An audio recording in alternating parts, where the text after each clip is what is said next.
Alright, so here we've got a 12-inch head. It's not quite reaching over the spirea.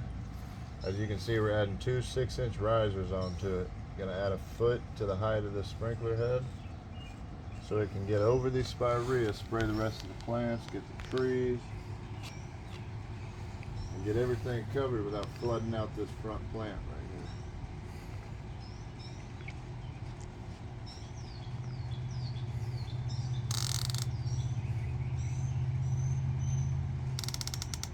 Adjust that nozzle when it sprays towards the bed, and that's it right there.